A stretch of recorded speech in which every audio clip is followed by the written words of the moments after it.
अस्सलाम वालेकुम। आज की वीडियो को जो मेरा टॉपिक है वो यूनिवर्सिटी ऑफ जिनेवा में एप्लीकेशन सबमिशन का जो प्रोसेस है, जो प्रोसीजर है, रिक्वायरमेंट है, वो मैं डिटेल से आपको बताऊंगा। तो सबसे पहले अगर हम देखें यूनिवर्सिटी ऑफ जिनेवा इटली, अगर हम इसकी वेबसाइट पे जाते हैं, वेबसाइट पे जाने के बाद सबसे पहले इंग्लिश लैंग्वेज आप सेलेक्ट कर लें यहाँ से। इसके बाद आप नीचे आके यहाँ पे डिग्रीज इन इंग्लिश यहाँ पे क्लिक करें और अपना जो रेलिवेंट कोर्स है वो आप इजीली यहाँ से फाइंड कर सकते हैं। जैसे यहाँ पे देखें तो 72 का जो इंग्लिश में कोर्स है वो मैरीटाइम साइंस एंड टेक्नोलॉजी, इस तरह मास्टर के कोर्सेज हैं सारे इंजीनियरिंग के related, medicine, political sciences, mathematics, PhD program है जो इंग्लिश में ऑफर हो रहे हैं। अच्छा, यहाँ से आपने अपना जो कोर्स होता है वो बड़ा सोच समझ के उठाना होता है। यहाँ पे आप उसकी डिटेल देख सकते हैं, प्री रिक्विजिट क्या है, रिक्वायरमेंट्स क्या है, वो आप यहाँ पे क्लिक करके दो कोर्सेज में मैंने अप्लाई किया था, एक था रोबोटिक्स इंजीनियरिंग, दूसरा था कंप्यूटर इंजीनियरिंग। तो रोबोटिक्स में मेरी एक्सेप्टेंस हो गई थी क्योंकि ये मेरा डिग्री से रेलिवेंट कोर्स था, और दूसरा कंप्यूटर इंजीनियरिंग था, तो ये उन्होंने रोबोटिक्स के लिए मुझे उन्होंने भेजा था कि सिलेक्शन हुई थी यहाँ पे। तो रोबोटिक्स में तो हो गया था लेकिन कंप्यूटर इंजीनियरिंग में नहीं हुआ था क्योंकि ये मेरी डिग्री के रेलिवेंट कोर्स नहीं था। तो आप सिंपली जो भी कोर्स में आप करना चाह रहे हैं पहले उसको देख लें कि उसकी रिक्वायरमेंट क्या है, क्या आप उसकी रिक्वायरमेंट पूरा उतर रहे हैं, तो उसके बाद आप अप्लाई करें। यहाँ पे क्लिक करने के बाद सिंपली ये रोबोटिक्स इस तरह का आपके पास वो कोर्स है वो डिटेल से ओपन हो जाएगा। ओपन होने के बाद नीचे आ जाना है आपने, यहाँ पे सिंपल आप प्रोग्राम ओवरव्यू, करियर प्रोस्पेक्टिव्स, यहाँ पे नीचे अगर आप देखें तो यहाँ पे डिग्री प्रोग्राम, यहाँ पे क्लिक करके एक दफा देख लें कि इसकी रिक्वायरमेंट्स क्या है। तो यहाँ पे आप क्लियरली देख सकते हैं requirement for access and admission procedure. तो यहाँ पे आपने एक दफ़ा रिक्वायरमेंट लाजमी देखनी है और उसके बाद आपने एप्लीकेशन की तरफ प्रोसीड करना है। तो ये उन्होंने कुछ मांगी हुई थी कि इंडस्ट्रियल इंजीनियरिंग, इलेक्ट्रॉनिक्स में इस तरह डिग्री होनी चाहिए आपकी, तो ये आप रिक्वायरमेंट में पूरा उतरते हैं। इसके बाद नीचे अगर आप देखें तो स्टडी प्लान होता है पूरा, ये भी आप, ये स्टडी प्लान वो होता है कि जो आपने मास्टर में पढ़ना होता है। तो हम दोबारा आते हैं एप्लीकेशन की तरफ। ये आपने ध्यान से पहले रिक्वायरमेंट्स लाजमी चेक करनी है यूनिवर्सिटी की कि क्या आप उस पर पूरा उतर रहे हैं या नहीं उतर रहे। तो एप्लीकेशन प्रोसीजर की तरफ बढ़ते हैं। तो यहाँ पे ऊपर आप देख सकते हैं इंटरनेशनल, सिंपल इंटरनेशनल स्टूडेंट पे आपने क्लिक करना है। इंटरनेशनल पे क्लिक किया तो आपके पास ये ऑप्शन आ जाएगा। यहाँ पे अगर आप देखें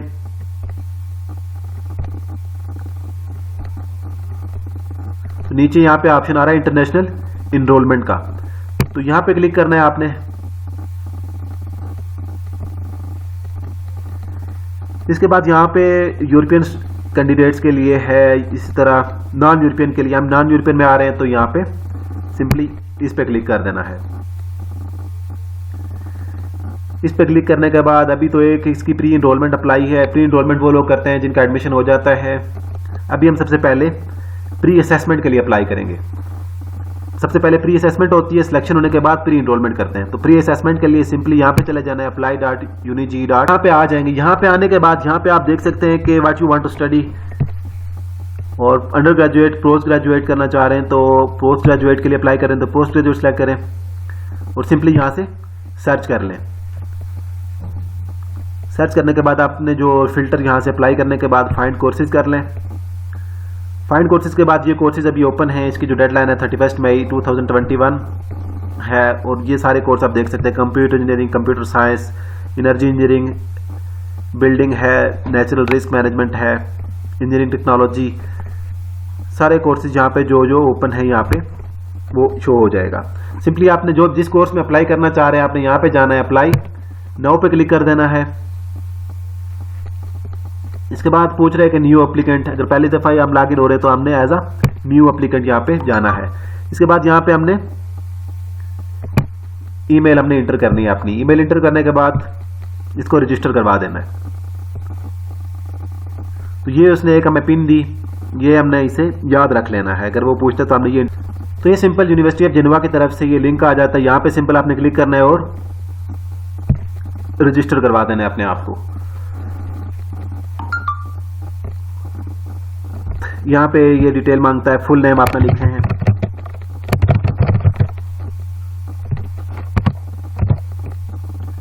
और कोई अपना एक पासवर्ड आपने चूज कर लेना यहाँ पे।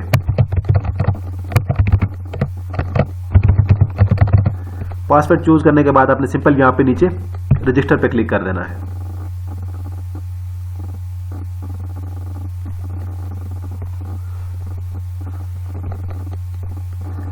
ये क्लिक करने के बाद ये लिखा हुआ है नेम आ रहा है, ईमेल आईडी आ रही है, सिटीजनशिप कंटिन्यू पे क्लिक किया।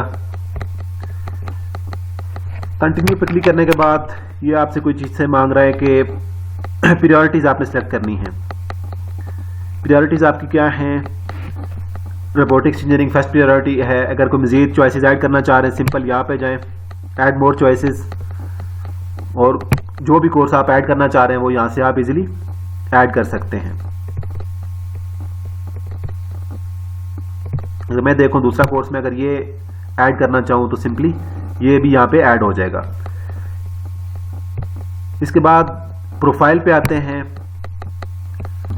यहाँ पे आपने सिंपल अपना given name, family name automatically इसने उठाया हुआ है, पासपोर्ट नंबर लिखा, पासपोर्ट नंबर के बाद इशू डेट इसकी क्या है, एक्सपायरी डेट इसकी क्या है, जेंडर सेलेक्ट किया, नेशनैलिटी आपकी क्या है वो आपने यहाँ से सिलेक्ट कर लेनी है। नेशनैलिटी सिलेक्ट की, उसके बाद पासपोर्ट इशूड बाय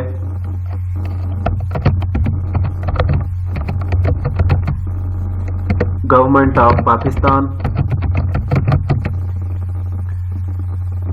इसी तरह नीचे देखें तो हमारे पास आता है सिटीजनशिप। सिटीजनशिप हमारे पास जो है वो लिखनी है, डेट ऑफ बर्थ अपनी लिखनी है,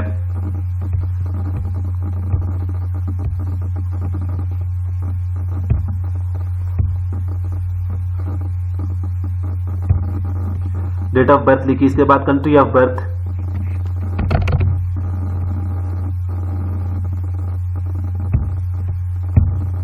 ये आपने लिखी, प्लेस ऑफ बर्थ आपने लिखी। इसी तरह सारी डिटेल फिल करने के बाद एक हमने फोटोग्राफ अपलोड करनी है। यहाँ पे सिंपली यहाँ पे क्लिक किया और ये हमारी फोटोग्राफ अपलोड हो गई। फोटोग्राफ अपलोड करने के बाद हमने यहाँ पे नेक्स्ट पेज पे जाना है, सबमिट नहीं करना एप्लीकेशन को। नेक्स्ट पेज पे चले गए, या फिर यहाँ से भी आप सेलेक्ट कर सकते हैं, फर्स्ट सेकंड थर्ड फोर्थ, इस तरह आपने आगे आते जाना है। ईमेल एड्रेस अगर यही है चेंज करना चाह रहे हैं तो यहाँ पे चेंज बाई ईमेल एड्रेस पे क्लिक करें, चेंज कर लें। इसी तरह मोबाइल नंबर जो है वो आपने जो इन्होंने फॉर्मेट बताया उस फॉर्मेट में यहाँ पे लिखना है।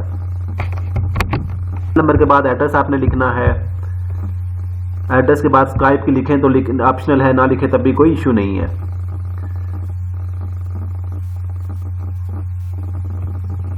इसी तरह यहाँ से फिर एजुकेशन वाले पेज पे चले जाना है। यहाँ पे आपने सिंपल क्या करना है कि लेवल ऑफ एजुकेशन आपने इंटर करना है, बैचलर डिग्री वो आपने सेलेक्ट की, ग्रेजुएशन डेट जो आपकी है वो आपने यहाँ पे लिखनी है। इसके बाद जिस इंस्टीट्यूशन से आपने किया है उस इंस्टीट्यूट का आपने नाम लिखना है। इतने अरसे का ये कोर्स था तो आपने यहाँ पे लिख देना है। तो बैचलर्स 4 इयर्स की थी, 4 ईयर सेलेक्ट की। इसके बाद प्रोग्राम नाम क्या था जो आपने प्रोग्राम किया है, जिसमें आपने बैचलर किया है उसका आपने यहाँ पे नाम लिखना है सिंपल। उसके बाद किस कंट्री से किया है उस कंट्री का नाम आपने लिखना है। डिप्लोमा इशू डेट किया है आपने, वो डेट लिखी आपने सिंपल यहाँ पे, और सिटी कौन सी थी वो आपने यहाँ पे सिटी लिख लेनी है। इसी तरह यहाँ पे मास्टर, डॉक्टरल, सेकेंडरी एजुकेशन, सारी एजुकेशन हमने जो है वो यहाँ पे ऐड करनी है। तो इंसर्ट न्यू ब्लॉक हेयर, नया ब्लॉक हमने नीचे बनाया, तो इसमें हमने सेलेक्ट करना है सेकेंडरी एजुकेशन। सेकेंडरी एजुकेशन जो हमारी बेसिकली 12 ईयर ऑफ एजुकेशन होती है, तो इसकी हमने डेट लिखनी होता है कि आपने कब की, कब आपकी ये कंप्लीट हुई है, तो वो उसकी डेट लिखी। उसके बाद जिस इंस्टीट्यूशन से आपने की है उसका नाम लिख देना है यहाँ पे, और कितने अरसे का ये आपने सेकेंडरी एजुकेशन कितने अरसे की थी, कितने अरसे का ये कोर्स होता है। तो 2 ईयर का कोर्स होता है हमारे पास, तो हमने यहाँ से 2 ईयर सेलेक्ट किया। 2 ईयर सेलेक्ट करने के बाद प्रोग्राम नाम क्या था, प्री, जिसकी प्री इंजीनियरिंग है वो इसने ये लिखनी है। मेडिकल जो भी फील्ड है आपने वो फील्ड आपने लिखनी है। डिप्लोमा की इशू डेट क्या है वो आपने डेट देख लेनी है, आपकी जो डीएमसी पर मौजूद है।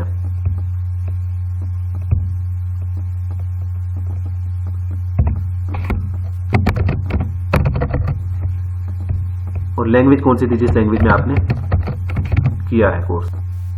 अच्छा, यहाँ पे जब आते हैं ग्रेड्स पे, तो ग्रेड्स वो पूछ रहे हैं कि जो आपने आपकी जो बैचलर में ग्रेड्स आए हुए वो आपने यहाँ पे लिखना होता है। तो कम्युलेटिव CGPA आपका जो है वो आपने यहाँ पे लिख देना है जो भी आपके केस में है, और मैक्सिमम क्या है वो भी आपने लिखना है।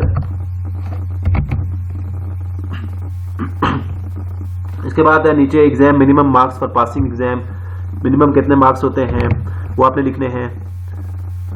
तो ग्रेजुएशन स्कोर जो आपकी परसेंटेज आई है वो कितने हैं वो आपने यहाँ पे लिखना है, और हाईएस्ट पॉसिबल स्कोर क्या हो सकते हैं, हाईएस्ट पॉसिबल 100 ही होते हैं। तो graduation minimum score necessary to obtain degree, तो मिनिमम स्कोर जो डिग्री ऑब्टेन करने के लिए होते हैं वो आपने यहाँ पे सिंपल लिखा हो, यहाँ पे सेव के ऑप्शन पे क्लिक किया। सेव करने के बाद हम जाते हैं नेक्स्ट पे।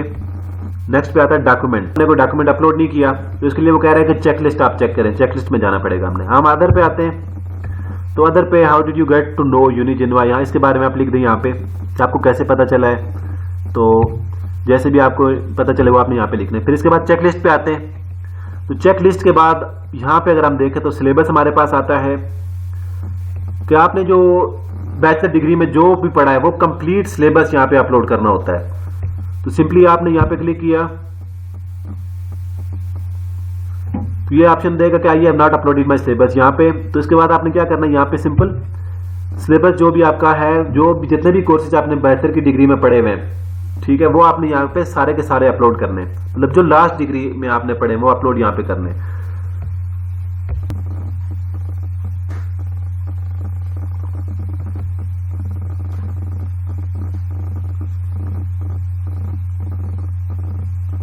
तो जैसे ही सिलेबस आपका अपलोड हो जाए, यहाँ पे आपने अपलोड कर दिया। अपलोड करने के बाद आपने सिंपल क्या करना है कि I have uploaded my syllabus, इस वाले ऑप्शन पे क्लिक करना है। एडिशनल कमेंट आप यहाँ पर कोई देना चाहें तो वो भी आप दे सकते हैं।